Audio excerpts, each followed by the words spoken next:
Hello, hi friends. അത് ഞങ്ങളുടെ 16ാമത്തെ live എപ്പിസോഡാണ്.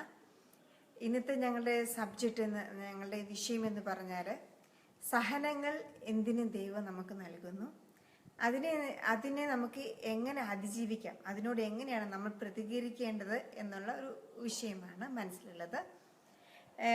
ഞങ്ങൾ അതിനെക്കുറിച്ചാണ് ഞങ്ങൾ ഡിസ്കസ് ചെയ്യാൻ ആഗ്രഹിക്കുന്നത്. ഒരിക്കലേ ഇത് ശരിക്കും പറഞ്ഞാൽ റിയലായിട്ട് നടന്ന ഒരു കാര്യമാണ്. ഒരു ദമ്പതിമാർ, ഒരു ഭാര്യയും ഭർത്താവും യഥാർത്ഥത്തിൽ ദൈവത്തോട് പ്രാർത്ഥിക്കുകയാണ്. അവർക്ക് മക്കളില്ല, 10 വർഷമായിട്ട് അവർക്ക് മക്കളില്ല. ദൈവത്തോട് പ്രാർത്ഥിക്കുകയാണ്, ദൈവമേ എനിക്കൊരു കുഞ്ഞിനെ തരണേ എന്ന് പ്രാർത്ഥിക്കുകയാണ്. പള്ളിയിൽ പോയി പ്രാർത്ഥിക്കുന്നു, അമ്പലത്തിൽ പോയി പ്രാർത്ഥിക്കുന്നു, മസ്ജിദിൽ പോയി പ്രാർത്ഥിക്കുന്നു, എല്ലായിടത്തും പോയി പ്രാർത്ഥിക്കുകയാണ്. ഒടുവിൽ ദൈവം പ്രാർത്ഥന കേട്ടു. അവർക്കൊരു കുഞ്ഞുണ്ടായി.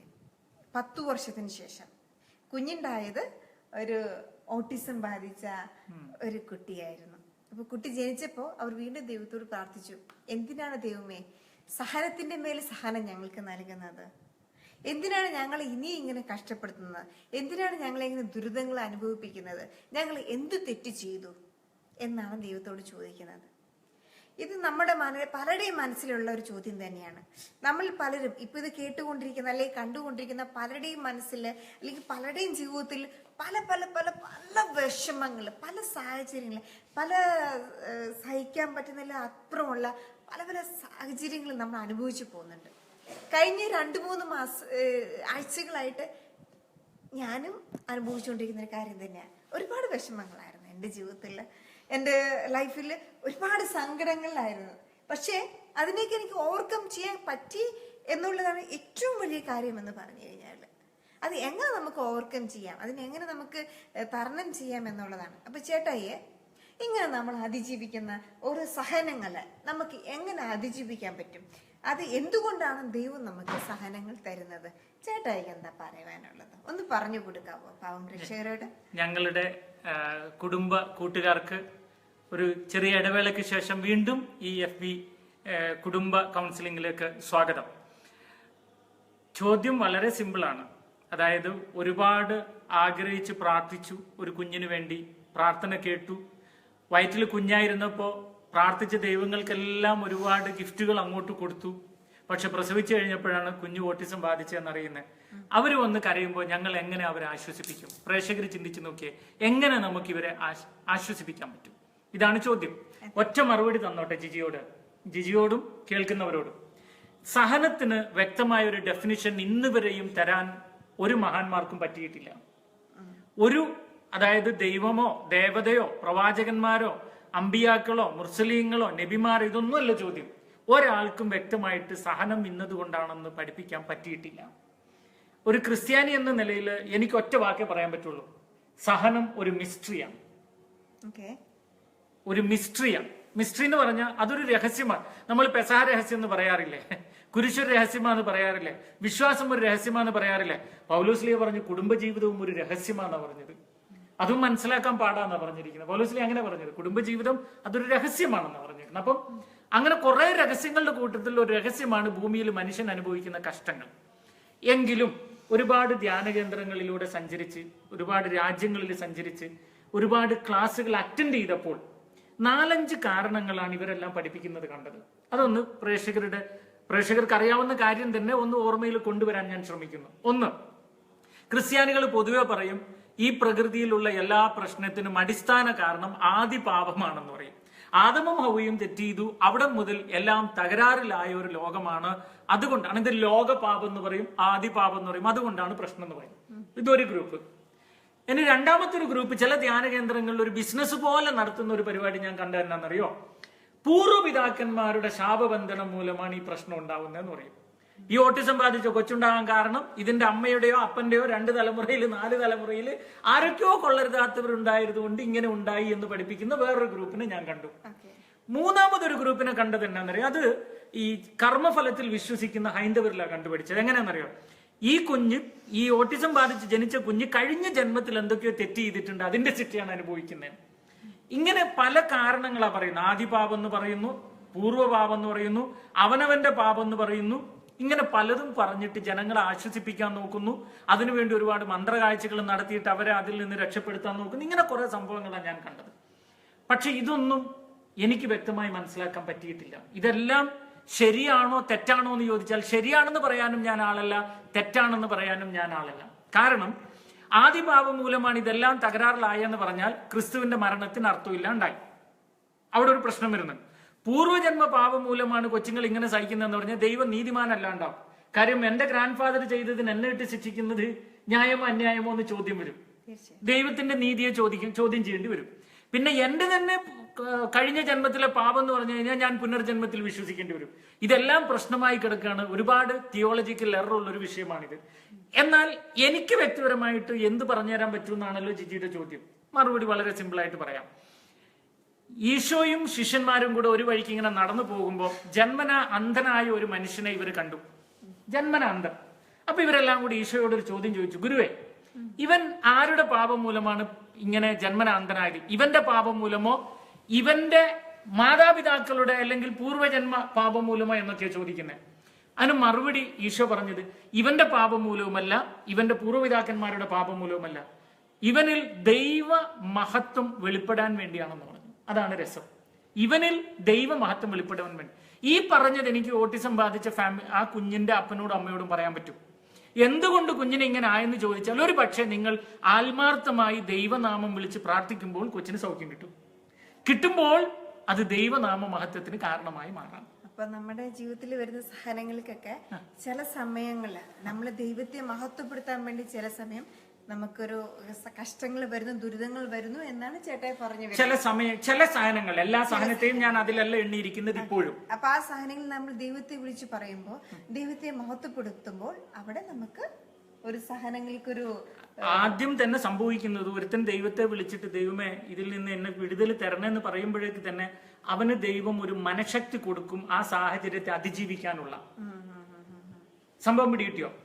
ആ ശക്തി കിട്ടിക്കഴിയുമ്പോൾ പിന്നീട് അങ്ങോട്ടുള്ള യാത്ര വളരെ ഈസി ആയിരിക്കും. പിന്നെ ഇതിനേക്കാളൊക്കെ ഉപരി എനിക്ക് എന്റെ പ്രേക്ഷകരോട് പറഞ്ഞു കൊടുക്കാനുള്ള ഒരു 3-4 കാര്യങ്ങളേ ഉള്ളൂ.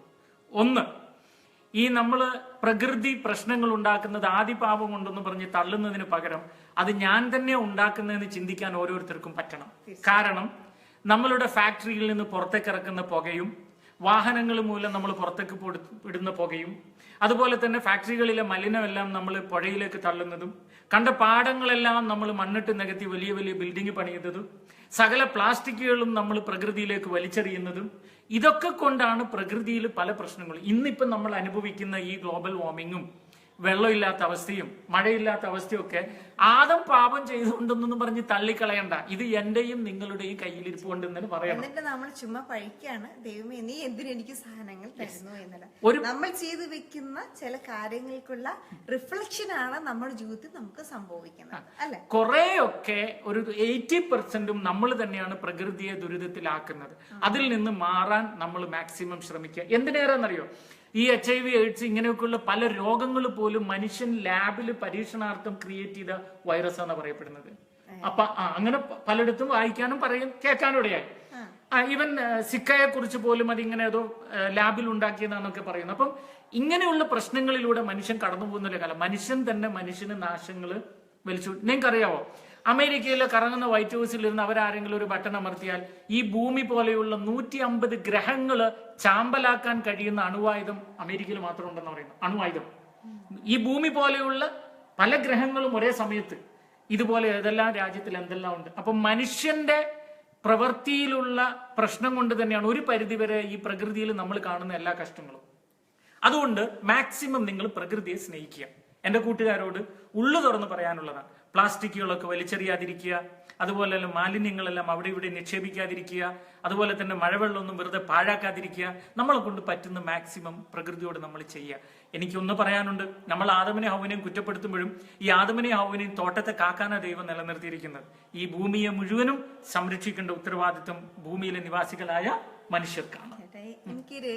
ഞാൻ പുസ്തകത്തിൽ വായിച്ചൊരു കഥയാണെന്ന് എനിക്കറിയില്ല, പക്ഷെ ഞാൻ കേട്ടിട്ടുണ്ട്. പക്ഷെ ഈ ഇടയ്ക്ക് ഞാനൊരു പള്ളിയിലെ ഒരു പ്രസംഗത്തിലേക്ക് വീണ്ടും ഞാൻ അത് കേൾക്കുവാനിടയായി. ഒരു നല്ലൊരു കഥ, നല്ല ക്യൂട്ടായിട്ടുള്ള കഥയാണ്. കഥ എങ്ങനെയാണ്, ഒരു വ്യാപാരി പൂക്കൾ വിൽക്കുന്ന ഒരു വ്യാപാരി വ്യാപാരിയുടെ കയ്യിൽ ഒരുപാട് പലതരത്തിലുള്ള നാനാവിധത്തിലുള്ള വളരെ ഭംഗിയുള്ള ഒരുപാട് പൂക്കളുണ്ട് കേട്ടോ.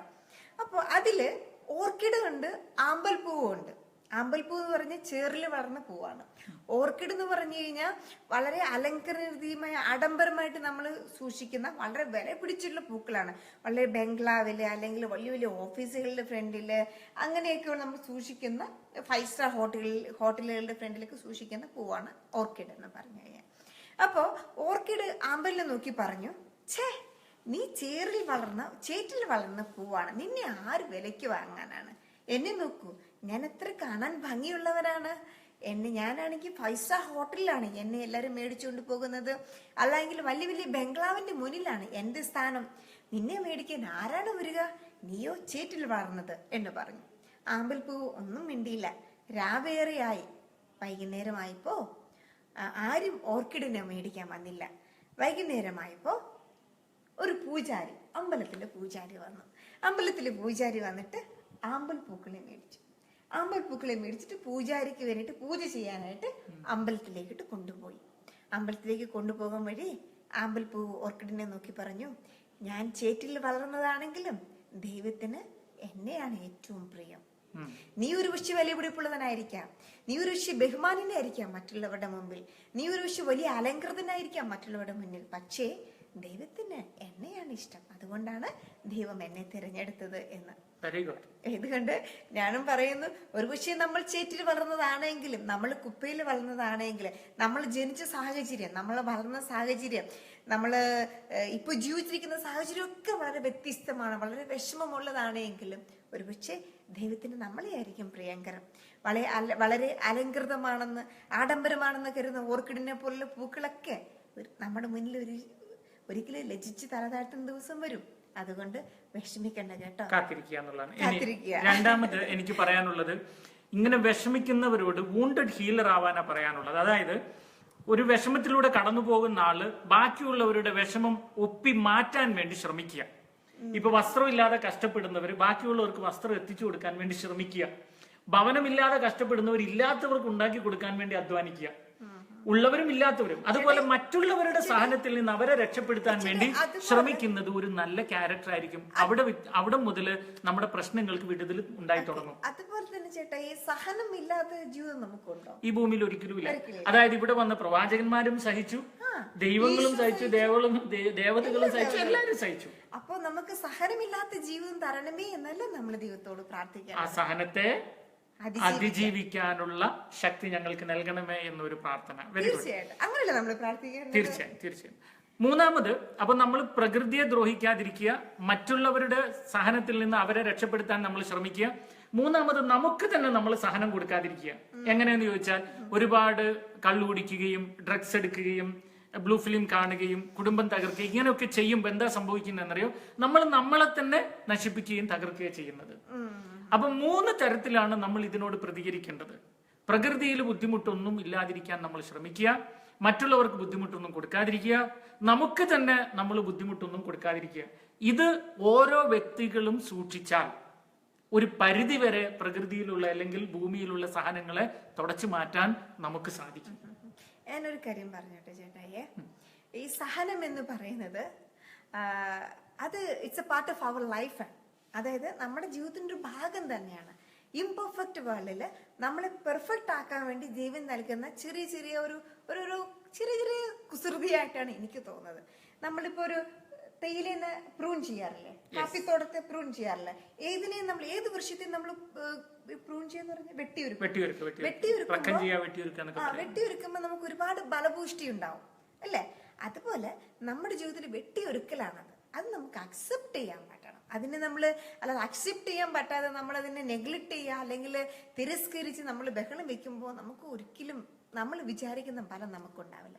അക്സെപ്റ്റ് ചെയ്യാം, കാരണം അതിൽ നിന്ന് നമുക്ക് ഒരുപാട് പാഠങ്ങൾ നമ്മുടെ ലൈഫിൽ ഉണ്ടാവും. വാഗമണ്ണിലെ കുരിശുമല ആശ്രമമുണ്ട്. അപ്പൊ കുറെ സന്യാസിമാര്, കുറച്ച് നാൽക്കാലികളൊക്കെ നോക്കി ജീവിക്കുന്ന ഒരു സ്ഥലം. ജീവിതത്തിൽ ഒരിക്കലെങ്കിലും അവിടെ ഒന്ന് പോകുന്നത് നന്നായിരിക്കും. വാഗമൺ കുരിശുമല ആശ്രമം. ആശ്രമത്തിലെ ഡൈനിങ് ഹാളിൽ എഴുതി വെച്ചു, ഗീതാസാരം എന്ന് പറഞ്ഞിട്ട് ഒരാൾ കൈകൊണ്ട് എഴുതിയ ഒരു ഭാഗം ഞാൻ വായിച്ചത് വളരെ ഓർമ്മയിലുള്ളത് ഞാനൊന്ന് എടുത്തു വായിക്കുകയാണ്. സംഭവിച്ചതെല്ലാം നല്ലതിന്, സംഭവിച്ചു കൊണ്ടിരിക്കുന്നതും നല്ലതിന്, സംഭവിക്കാൻ പോകുന്നതും നല്ലതിന്. ഇന്ന് എന്റെ കയ്യിലുള്ളതെല്ലാം ഇന്നലെ വേറെ ആരുതോ കയ്യിലുണ്ടായിരുന്നു. ഇന്ന് എന്റെ കയ്യിലുള്ളതെല്ലാം നാളെ വേറെ ആരുതോ കയ്യിലായിരിക്കും. ഇന്ന് എനിക്ക് നഷ്ടപ്പെട്ടതൊന്നും ഞാൻ കൊണ്ടുവന്നതോ സൃഷ്ടിച്ചതോ അല്ല. അതുകൊണ്ട് എനിക്ക് നഷ്ടപ്പെടാനൊന്നുമില്ല, നേടാനും ഒന്നുമില്ല. സകലതും ദൈവത്തിന്റെ ദാനം എന്ന ബോധ്യത്തോടെ ജീവിക്കാനാണ് അവിടെ എഴുതി വെച്ചത്. അതെന്നെ വല്ലാണ്ട് സ്വാധീനിച്ചു. കാരണം നമുക്ക് ലൈഫിൽ ഏറ്റവും ഇമ്പോർട്ടൻ്റ് ആയി നമ്മൾ പഠിക്കേണ്ട ഒരു കാര്യമാണ് ജോബ് പറഞ്ഞതുപോലെ ദൈവമാണ് ഇതെല്ലാം തന്നത്, ദൈവം ഇത് സംരക്ഷിക്കും. ഒരു കാര്യം പറഞ്ഞോട്ടെ, മുഹമ്മദ് നബി സല്ലല്ലാഹു അലൈഹി വസല്ലമയുടെ ചരിത്രത്തില് ജീവിതത്തിൽ പറയുന്ന ഒരു കാര്യമാണ്. അദ്ദേഹം ഒരു സ്ഥലത്തിരിക്കുമ്പോൾ ഒരു സഹാബി ഓടി വന്നിട്ട് കരയാണ്. എന്താണെന്നറിയോ? എന്റെ ഭാര്യ എന്നെ ചതിച്ചു എന്നും പറഞ്ഞിട്ട് കരയുന്ന ഒരു രംഗമാണ്. അതുപോലെ വേറൊരു സഹാബി വന്നിട്ട് പറയുന്ന വേറൊരു രംഗമുണ്ട്. ഇത് 2-3 കണക്റ്റഡ് ആണ്. അതിൽ ഏറ്റവും ഇമ്പോർട്ടന്റ് ആയ ഒരു സംഭവം മാത്രം പറയാം. മോൻ മരിച്ചു പോയിട്ട് കരയാണ് നബി അടുത്ത്. എന്റെ കൊച്ചു പോയി എന്ന് പറഞ്ഞ് ഭയങ്കര കരച്ചിൽ. ആ കരച്ചിലിന്റെ സമയത്ത് മുഹമ്മദ് നബി ഒരു ഉദാഹരണം പറഞ്ഞു. എടാ, നിന്റെ അയൽവാസി വിദേശത്ത് യാത്ര പോകുമ്പോൾ ഇച്ചിരി സ്വർണം നിന്റെ കയ്യിൽ തന്നിട്ട് പറഞ്ഞു, മോൻ സൂക്ഷിക്കണേ, ഞാൻ തിരിച്ചു വരുമ്പോ തരണം എന്ന് പറഞ്ഞു. അയൽവാസി 1 വർഷത്തിന് വിദേശത്ത് പോയി തിരിച്ചു വന്ന് സ്വർണം ചോദിക്കുമ്പോൾ നീ തിരിച്ചു കൊടുക്കൂല്ലോ എന്ന് മുഹമ്മദ് നബി ചോദിച്ചു. നീ എന്ത് കൊടുക്കും? അയാൾ സ്വർണം കൊണ്ടുപോകുമ്പോൾ നീ കരയോ ഇല്ലയോ? കരയാ, അയാളുടെതല്ലേ. ഇത് തന്നെ മുഹമ്മദ്. അതെ, നിന്റെ മോനെ നിനക്ക് ആരാ തന്നെ? ദൈവമാ തന്നെ. എത്ര നാളത്തേക്ക് തന്നു? കുറെ നാൾ സൂക്ഷിക്കാൻ തന്നു. സമയമായപ്പോ മുതലാളി വന്ന് കൊച്ചിനെ കൊണ്ടുപോയാ നീ കൊടുക്കുമെന്ന് ചോദിച്ചു. കൊടുക്കും. കൊണ്ടുപോകുമ്പോൾ കരയണോ? വേണ്ട. പിന്നെന്തിനാണ് നീ കരയുന്നത്?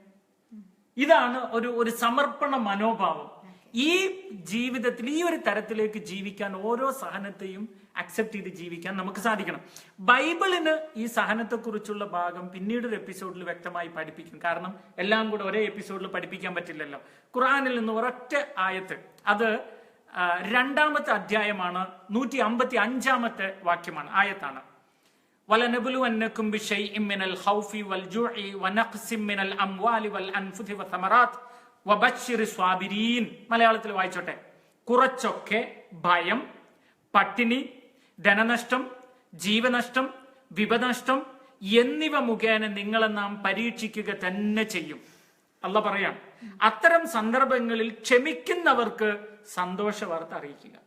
അപ്പൊ ഇങ്ങനെയുള്ള സഹനങ്ങൾ വരുമ്പോൾ നമ്മൾ ഒരുപാട് പിറുവിറുത്ത് ഭക്ഷണം കഴിക്കാതെ പട്ടിണി കിടന്ന് നമ്മളെ തന്നെ നശിപ്പിക്കുന്നതിന് പകരം ദൈവ വിചാരത്തോടെ ഇതിനെ ക്ഷമിക്കുന്നവർക്ക് നല്ല വാർത്ത ദൈവം സൂക്ഷിച്ചു വെച്ചിട്ടുണ്ടെന്ന് പറയുന്നത്. അതുകൊണ്ട് ഞങ്ങളെ ശ്രദ്ധിച്ചുകൊണ്ടിരിക്കുന്ന ലോകത്തിന്റെ വിവിധ ഭാഗങ്ങളിൽ നിന്ന് ജോലി നഷ്ടപ്പെട്ടത് മൂലം, ധനം നഷ്ടപ്പെട്ടത് മൂലം, കുടുംബത്തിൽ മക്കൾ നഷ്ടപ്പെട്ടത് മൂലം, പ്രിയപ്പെട്ടവർ മരിച്ചത് മൂലം, എന്തെങ്കിലും നഷ്ടപ്പെട്ടത്, അല്ലെങ്കിൽ രോഗിയായ അപ്പനുണ്ടായ അല്ലെ മക്കളുണ്ടായ എന്തെങ്കിലും തരത്തില് വേദനിക്കുന്നവരുണ്ടെങ്കിൽ ഒന്ന് പറഞ്ഞോട്ടെ, നിങ്ങൾ അത് ക്ഷമയോടെ സ്വീകരിക്കുക, ദൈവത്തിന് നന്ദി പറയാം.